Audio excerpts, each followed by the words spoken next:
O presbítero Libório, meio que está conosco nessa noite. É um prazer recebê-lo na nossa casa, não é só de casa. Amém? Levanta sua mão, profeta, para cá, vamos orar, servo de Deus. Bondoso Deus, aqui está mais uma vez o teu servo, encarregado, incumbido, Senhor, está ministrando a tua palavra, Deus. Não vou pedir para o Senhor abençoar a vida dele, Deus, porque ele já é abençoado por ti. Mas use o Pai nessa noite, uma boa medida. Senhor, traz uma palavra rema ao nosso coração nessa noite. Essa é a minha oração, no nome de Jesus. Amém? Amém. Glória a Deus. Obrigado, Senhor, por estar aqui. Obrigado, pastor Manuel. Falou para se assentar. Amém. É uma honra estar aqui. E é um prazer a gente estar junto em comunhão, ouvindo a palavra. Eu cheguei, já estava um hino abençoado aqui, pastor. Glória a Deus. É uma benção. Só me ajudar aqui. Glória a Deus. Da tecnologia.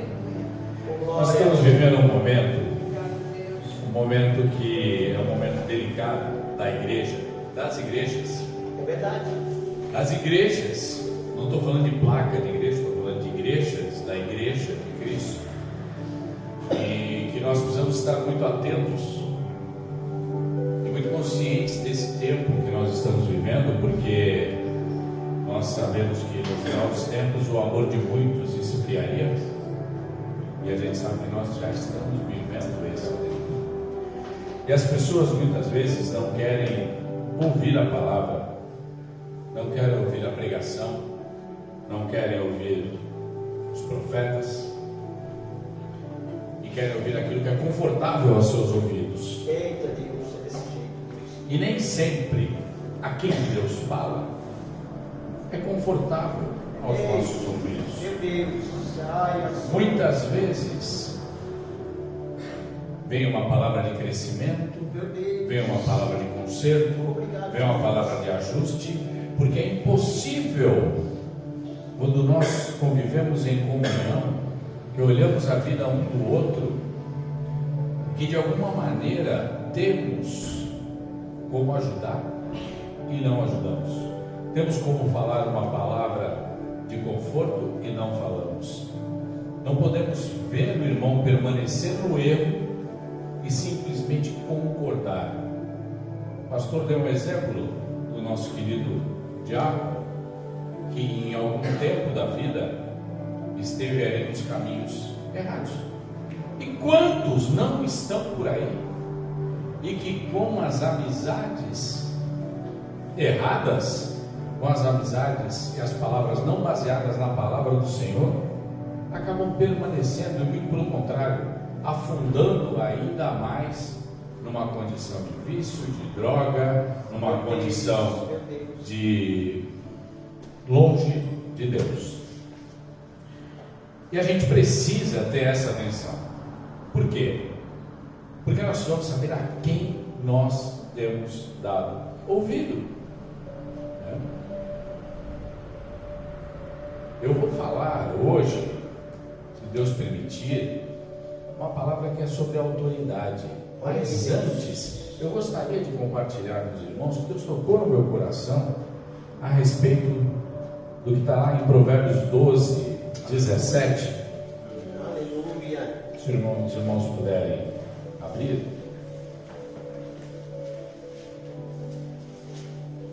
Quando a verdade é dita, a justiça é feita, mas a mentira produz a injustiça. As palavras do falador ferem como pontas de espada, mas as palavras do sábio podem curar. A mentira tem vida curta, mas a verdade vive para sempre. Aqueles que planejam o mal acabarão mal, porém os que trabalham para o bem dos outros encontrarão a felicidade. Olha que interessante que está nesse Provérbios, nessa passagem.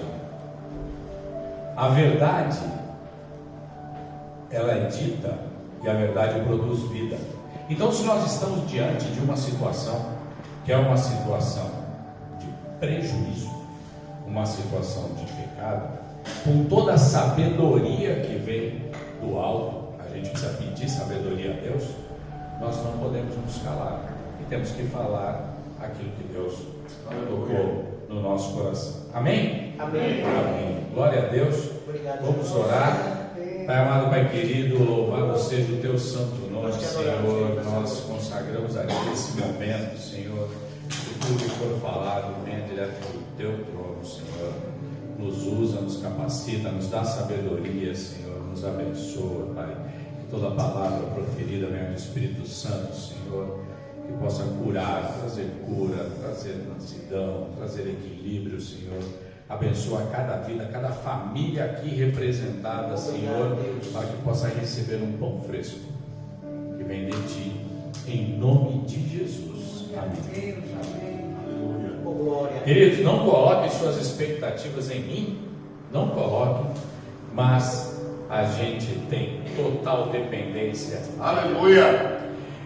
É interessante que tem uma frase que é dita por aí, que se você quer conhecer uma pessoa, dele poder, dele autoridade. Algumas pessoas atribuem essa frase a um presidente dos Estados Unidos, Abraham Lincoln, mas na realidade ele nunca falou essa frase, mas falaram essa frase a respeito dele.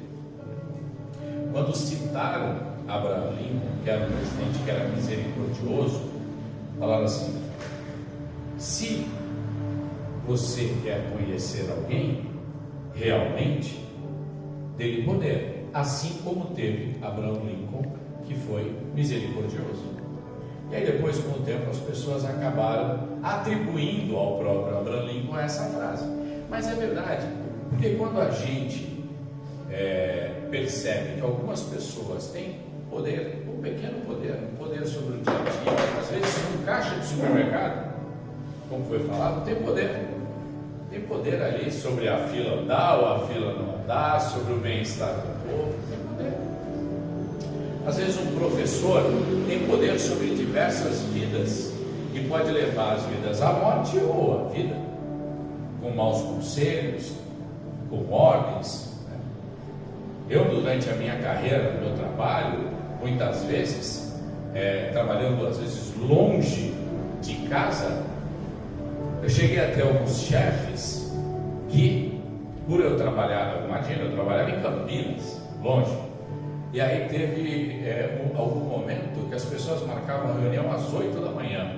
Para eu chegar em Campinas às 8 da manhã, eu tinha que sair daqui às 5 da manhã. Para eu sair daqui às 5 da manhã, tinha que acordar às 4.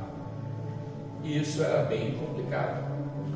E poderia, estava no poder dele marcar às 9, marcar às 10, mas tudo bem, marcava a reunião às 8.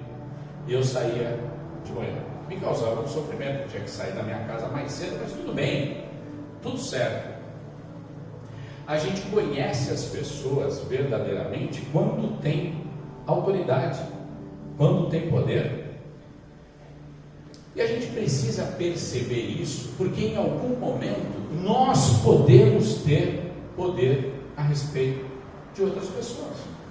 Nós temos poder na nossa casa, meu Deus. Nós temos poder no nosso trabalho, no nosso convívio, pastor Manuel. E precisamos entender como nós utilizamos esse poder a favor das pessoas. Eu tenho feito um estudo que fala muito a respeito dos reis de Israel e os reis de Judá. Israel teve inicialmente 3 reis, que foi Saul, Davi e Salomão. 3 reis. Depois, os reinos acabaram se dividindo. Quem conhece a história de Davi aqui? Amém. Amém? Um homem segundo o coração de Deus. Não quis tomar o lugar de Saul. O profeta Samuel ungiu Saul. Antes dos reis eram os juízes que cuidavam da saúde e das condições do povo eram os juízes e os profetas. E aí o povo pedia rei, e Deus deu rei, e Saul foi ungido rei, e depois Davi assumiu, e depois o seu filho Salomão, e depois os reinos de Israel e de Judá foram divididos em reino do norte e reino do sul. E a partir daí houve 19 reis em Israel e 20 reis em Judá. Quem quiser dar uma olhada nisso, depois vê lá em 1 Reis, tem bastante coisa, em Deuteronômio tem bastante coisa a respeito disso. Mas os reis, principalmente os reis de Israel, eles colocaram à prova o povo, porque muitos deles, para não dizer a sua grande maioria, desagradaram a Deus. E no momento de poder, no momento que eles tinham em suas mãos o poder da vida e da morte sobre as pessoas, a saúde, a fé das pessoas, eles optaram pela idolatria, optaram por outras práticas, optaram por conduzir o povo para longe de Deus. E eles tinham poder. Imagina, um rei antigamente era muito mais que um governante nosso aqui, muito mais. Ele conseguia, de alguma maneira, colocar as regras que pudesse levar o povo para perto ou para longe de Deus. Nós conhecemos a história da fornalha, dos 4, Sadraque, Mesaque e Abdenego, e o 4 que foi visto na fornalha, por ordem de um rei, foram condenados à morte. Nós sabemos de quanto foi difícil a vida de Daniel, por adorar a Deus, por orar 3 vezes ao dia, por ordem do decreto de rei. Foi jogado à cova dos leões. Os reis têm poder, os governantes têm poder, têm autoridade. E como usam essa autoridade? E alguns reis, eles acabaram, de alguma maneira, preferindo ouvir não os profetas de Deus. E aí eu vou querer ler com vocês, meus irmãos, abram, por favor, primeiro livro de Reis. Aleluia, Jesus. Capítulo 16.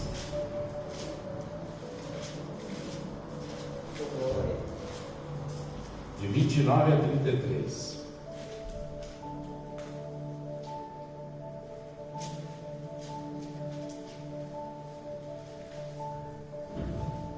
Igual o pastor aqui, viu? Lutando com óculos aqui, viu, Fabrício? Vamos lá, de 29 a 33. No ano 38 do reinado de Asa em Judá, Acabe, filho de Omri, se tornou rei de Israel e governou 22 anos em Samaria. Ele pecou contra o Senhor, Deus, mais do que qualquer um dos que pecou contra o Senhor Deus, mais do que qualquer um dos que haviam sido reis antes dele, não se contentando em pecar, como fez o rei Jeroboão. Acabe fez pior e se casou com Jezabel, filha de Etbaal, rei de Sidom, e adorou ao deus Baal. Acabe construiu um templo para Baal em Samaria e fez para ele um altar e o colocou no templo. Levantou também um poste da deusa Azerá, e assim fez mais coisas para deixar o Senhor Deus irado do que todos os reis de Israel haviam feito antes dele. Acabe foi um rei mau. Ele foi um rei muito mau. Foi um rei que fez mal ao povo. Ele era um rei desobediente a Deus. Eu sei que essa palavra é uma palavra que às vezes parece, vamos falar de história, vamos falar de coisa, mas é necessário. Porque há um detalhe nessa história do rei Acabe que a gente precisa entender que nós podemos fazer um paralelo com a nossa vida hoje. Aquilo que Deus nos pede, aquilo que o Senhor espera da nossa vida. Acabe se recusou a ouvir os profetas de Deus. Tinha um detalhe na vida de Acabe, que ele observou, pastor Manuel, uma vinha de um servo chamado Nabote. E ele falou assim: eu quero essa vinha. Imagina o quanto que ele tinha todo o reino, ele tinha tudo. E ele falou assim: eu quero aquela vinha para fazer um jardim. E a vinha do Nabote era tudo o que Nabote tinha. E ele queria aquela. A inveja que ele tinha no coração era aquilo que o seu servo tinha, que era toda a vida. E aí o que aconteceu? Ele foi falar com Nabote. Nabote se recusou a dar a vinha para ele, porque era tudo que ele tinha, já era de idade. Como que ele iria trabalhar para conseguir outro terreno, outra casinha? E aí, esta mulher que é citada no texto, Jezabel, falou assim: eu vou dar um jeito, fica tranquilo.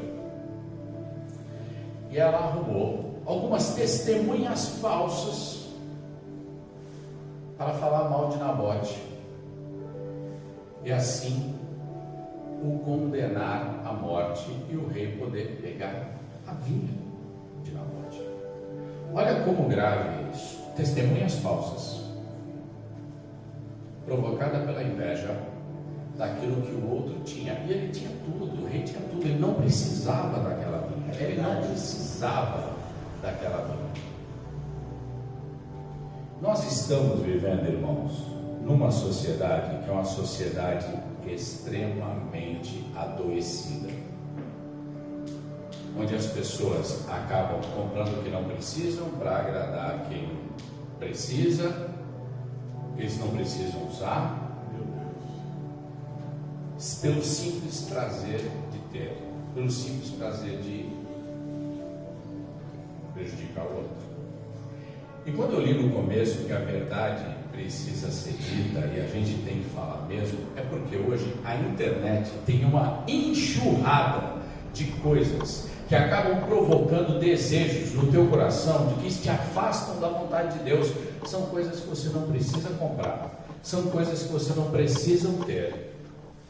Eu não tenho nada contra a internet, não, eu acho que é uma bênção, mas a gente tem sido atacado de uma forma tão voraz, tão cruel, porque as pessoas querem aquilo que você tem de mais precioso. É a tua paz aqui dentro, é a tua paz na casa do Senhor. Aleluia. É a tua paz ouvindo a palavra, é a tua paz ouvindo o teu pastor que te conhece pelo nome, que sabe aonde você trabalha, simplesmente para conseguir likes, para conseguir vender curso, muitas vezes, e ficam atacando as igrejas de forma sistemática, porque o que eles querem é a nossa vinha. Eles não querem plantar, não querem regar, mas querem colher. Olha aí, Deus.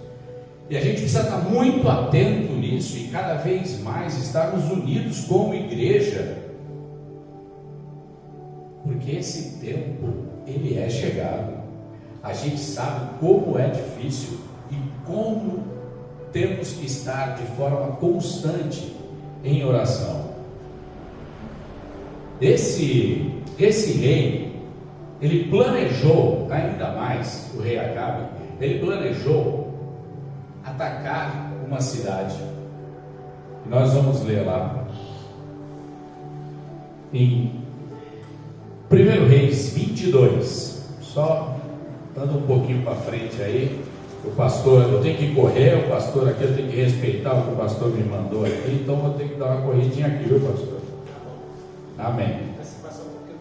Não, fica tranquilo. Glórias ao Senhor. 22, vamos desde o primeiro. Durante 2 anos seguidos houve paz entre... Opa, é isso mesmo? 1 Reis 22, a partir do primeiro? Durante os 2 anos seguintes houve paz entre Israel e a Síria. Mas no 3º ano, Josafá, rei de Judá, foi visitar Acabe de Israel. Acabe perguntou aos seus oficiais: por que nós não fizemos nada para tomar de volta do rei da Síria a cidade de Ramote de Gileade? Vocês sabem que aquela cidade é nossa. Então ele perguntou ao rei Josafá: você vai comigo atacar Ramote? Josafá respondeu: quando você estiver pronto para a batalha, eu também estarei, e assim também os meus soldados e a minha cavalaria. Mas primeiro vamos consultar a Deus, o Senhor. Observe. O Acabe, ele não queria ir sozinho, então ele ainda chamou o rei de Judá, chamou o parceiro. Ele falou assim: eu não tenho coragem de ir sozinho atacar o exército da Síria, mas eu quero aquela cidade, e vem comigo. Fez um convite para o rei Josafá. Só que o rei Josafá, que é rei de Judá, falou assim: Acabe, tudo bem, mas vamos primeiro consultar o Senhor. E vamos continuar aí no 6. Aí Acabe mandou chamar os profetas, que eram 400, e perguntou: devo atacar a cidade de Ramote ou não? Eles responderam: ataque, pois Deus lhes dará a vitória. Vocês estão comigo? Vocês estão me acompanhando? Acabe mandou chamar 400 profetas. Não foi 2, 3, não. Foi 400 profetas. E olha, eu vou te falar que profeta era a realidade, porque a própria Jezabel já tinha mandado matar os profetas. Lembra quando Elias ficou escondido? Teve todo um movimento. Então, e mesmo assim ainda tinha 400 profetas. E num dos louvores aqui, o irmão contou que caem os profetas mentirosos, e esses 400 profetas eram profetas mentirosos. E aí, no 7, me acompanha. Josafá perguntou: não existe mais nenhum profeta aqui para consultarmos o Senhor por meio dele? E Acabe respondeu: existe outro, que se chama Micaías, filho de Imla, mas eu tenho ódio dele porque nunca profetiza para mim o que é bom, mas só o que é ruim. E aí o Josafá falou: não fale desse jeito. Então Acabe chamou o oficial e mandou que fosse buscar imediatamente Micaías. Dá uma pausa aí, nós vamos continuar já, mas observa. Ele chamou os 400, e aquele que tinha a palavra, que era reconhecido como profeta de Deus, ele falou: não, esse não. Esse nunca fala coisa boa para mim. Ele nunca fala. Vamos recapitular. Acabe era um rei mau. Ele era um cara invejoso. Ele casou com uma mulher estrangeira que não servia a Deus. Ele fazia aquilo que desagradava a Deus. Ele era um idólatra. E aí, quando ele, antes da batalha, foi advertido: consulte o Senhor. Josafá falou: consulte o Senhor, consulte um profeta de Deus. Ele falou: mas esse o profeta, já estou até sabendo, vai vir me falar, porque o cara sabe. Você sabe aquilo que está no teu coração, sabe aquilo que está no teu íntimo, é uma coisa entre você e Deus. A gente tem que manter nosso coração puro. Provérbios 4:23, tudo que deve guardar, guarda primeiro o teu coração. O Acabe sabia que ele nunca tinha guardado o coração dele. Ele sabia que o coração dele era um coração contaminado, e que se fosse ouvir um profeta de Deus mesmo, viria uma palavra de advertência. E aí vamos continuar rapidinho aqui. Cadê? Mandou no mesmo 10. Os 2 reis, usando suas roupas reais, estavam sentados no seu trono, numa praça que ficava perto da entrada do portão de Samaria. Samaria era a capital, tá? E todos os profetas estavam profetizando em frente deles. Um dos profetas, chamado Zedequias, filho de Kenana, fez uns chifres de ferro e disse a Acabe: que o Senhor Deus está dizendo é isto: Com esses chifres o Senhor lutará contra os sírios e derrotará completamente. E todos os profetas profetizaram a mesma coisa. Eles diziam: marche contra a cidade de Ramote e o Senhor Rei vencerá. O Senhor Deus lhe dará vitória. Enquanto isso, um oficial que tinha ido buscar Micaías disse a ele: olha, todos os outros profetas profetizaram que o rei terá sucesso. É melhor que você faça o mesmo. Pausa aí. Eita Deus. Presta atenção. Ainda quando foram buscar o Micaías, que era o único profeta que tinha sobrado, que falava a palavra de Deus, o cara que foi buscar o mensageiro, já foi no caminho, falando assim: olha, Micaías, fazendo a cabeça, Micaías, presta atenção, presta atenção. Está todo mundo lá falando que o rei quer escutar, que o rei vai ser vitorioso. Vê se tu fala a mesma coisa. Vê se você fala a mesma coisa. Por quê? Lembra que nós vemos, a verdade precisa ser dita. Mas aqui, no meio do caminho, chega alguém do teu lado e fala: ó, fala para agradar. Fala para agradar. Fala para ele permanecer fazendo aquilo que ele está errado mesmo. Fala que ele não precisa. Fala que Deus está em todos os lugares, que ele não precisa da palavra. Fala que todos os caminhos levam a Deus, sendo que Jesus falou: eu sou o único caminho, a verdade e a vida. Ninguém vem ao Pai senão por mim. Louvado seja Deus, glória a Deus. A gente não tem que falar o que é para agradar, nós temos que falar o que é a verdade. A verdade seja dita, porque a verdade produz felicidade. E a mentira causa dor. Quando estivermos nesta posição, que a verdade seja dita, que a verdade saia da nossa boca. Glória a Jesus, aleluia. E aí no 14, porém Micaías respondeu: juro pelo Senhor, o Deus vivo, que eu falarei o que ele mesmo mandar. Quando Micaías chegou ao lugar onde estava o rei Acabe, este perguntou: Micaías, o rei Josafá e eu devemos atacar a cidade de Ramote ou não? Micaías respondeu: ataque, pois o Senhor, ó rei, vencerá. O Senhor Deus lhe dará a vitória. Micaías falou aquilo que a turma falou. Micaías conhecia o coração do Acabe. Ele era profeta de Deus. Ele já tinha ouvido de Deus. Em nenhum outro momento ele tinha profetizado a favor do rei. O próprio Acabe já tinha falado isso. Só que naquele momento ele falou: tá bom. Eu acho que naquele momento o Micaías falou assim: olha, está na mão de Deus. Só que aí o Acabe falou assim, ó, 16: quando você falar comigo em nome do Senhor Deus, diga a verdade. Quantas vezes preciso dizer isso? Eu preciso que vocês prestem atenção. Esse rei Acabe, ele era rei do quê?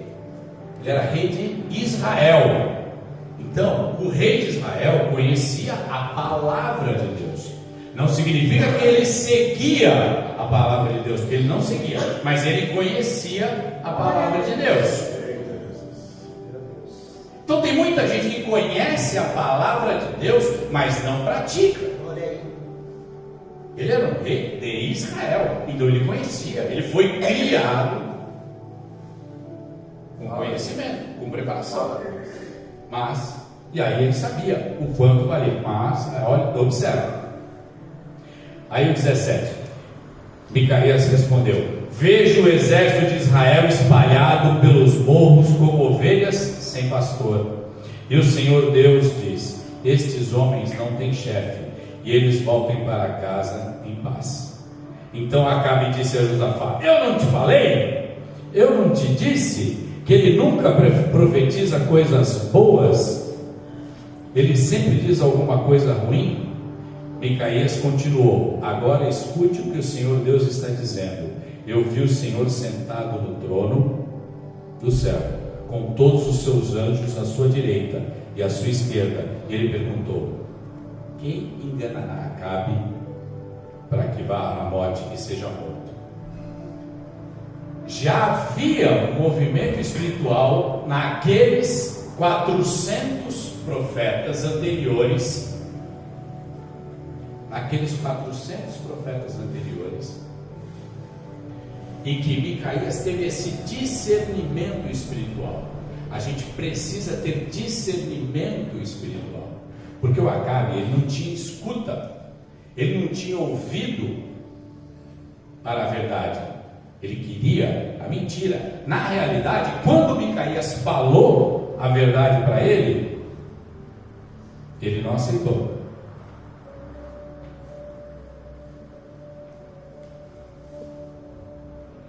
Observa, vamos para o 24. Então o profeta Zedequias chegou perto de Micaías, deu um tapa na cara dele e perguntou: quando foi que o Espírito do Senhor saiu de mim e falou com você? Ainda entrou numa disputa. Você descobrirá quando entrar em algum quarto dos fundos, tentando se esconder, respondeu Micaías. Rolou uma discussão, rolou um debate ali entre os profetas. E Micaías, resumindo aqui, estava seguro de si, que ele tinha entregue a palavra de Deus. E aqui eu vou resumir, para que a gente possa entender que a verdade seja dita sempre quando tivermos a oportunidade. Porque o rei Acabe mandou prender o Micaías, não aceitou essa palavra e foi atacar Ramote de Gileade. E chegando lá, na batalha, junto com Josafá, você sabe o que o Acabe fez? O Acabe pegou, tirou a sua armadura real, tirou a sua roupa de rei, se vestiu como soldado, um soldado comum, e falou assim: eu vou enganar o inimigo. Enganar o inimigo você pode até tentar, mas a Deus você não engana. O profeta de Deus falou: se você fizer isso, você vai morrer. Ele falou: não é nada disso. Aí ele tentou ludibriar Deus. Ele falou assim: vou tentar. Tirou a roupa de rei, botou uma roupa de soldado e foi. Por quê? Os soldados sírios tinham a ordem de matar o rei, porque toda autoridade é alvo. E você é autoridade. Você que tem a palavra de Deus na tua mão, no teu coração, você é autoridade. Então você tem que ter cuidado, porque você também é alvo. É alvo do inimigo. E aí o que aconteceu? O rei foi andando na batalha e os soldados procurando alguém vestido de rei. Aí chegaram no Josafá. Josafá era rei de Judá. Então não, esse a gente não quer. A gente quer o rei. Não conseguiu achar o rei. Mas a palavra diz, depois vocês terminam em casa, um arqueiro jogou uma flecha a qualquer direção. E esta flecha entrou pela lateral da armadura de Acabe e o matou. E o feriu gravemente, e ele morreu logo na sequência. Porque a Deus ninguém engana. A Deus ninguém ludibria. Não há lugar escondido para Deus. A verdade de Deus chega a qualquer lugar. E quando nós estamos na posição de profeta, nós precisamos saber que o Senhor guarda o nosso coração. Porque o Acabe, antes de sair, mandou prender Micaías e falou: quando eu voltar, eu te mato. Só que o Micaías falou: você não vai voltar. E como você não vai voltar, eu estarei livre. Porque eu sei que você não vai voltar. Porque Deus falou comigo. Isso é tão profundo. Isso é tão verdadeiro. Porque quando a gente observar alguém num caminho errado, e me perdoem, irmãos, pela palavra, mas isso é a verdade, porque as pessoas estão por aí na internet alisando o pecado, lambendo feridas. O povo não melhora e o povo não se aproxima de Deus. O povo escuta aquilo que quer escutar, aquilo que dá like, aquilo que dá curtida, aquilo que vende curso. E não vem aqui ouvir a palavra de Deus, pura e simples. Cuidar da viúva, cuidar do órfão, cuidar do necessitado, salvar vidas, acolher, ser aquela voz que traz calma, que traz mansidão, que traz equilíbrio, fazer uma oração pelo aquele que está doente, levar cura. Esse é o papel da igreja. Isso nunca ninguém vai tirar da nossa essência. A nossa essência é Cristo. Aleluia. A nossa essência é Cristo. E nós temos que ter total convicção disso. Nem que sejam 400 contra 1, nós vamos nos manter firmes e pregando a palavra de Deus. Glória a Deus. Assim como Micaías, nós não vamos nos render. Nós não vamos falar aquilo que agrada. Nós vamos falar aquilo que Deus coloca no nosso coração. Porque as vidas estão sedentas por ouvir a palavra. Há pessoas no vício, há pessoas com o lar despedaçado, há pessoas com depressão, com ansiedade, há pessoas doentes, que a gente precisa Glória a Deus. levar a palavra de Deus. Aleluia. Porque onde entra Jesus, entra a luz, entra o equilíbrio, as coisas se organizam. Olha aí. As coisas se organizam. Glória a Deus. Glória a Deus. O milagre, esse é um culto de milagre, pastor? Glória a Esse é um Deus. culto de milagre. E o milagre vem pela obediência. E obediência à palavra do Senhor. Glória a Deus. Obrigado, Jesus.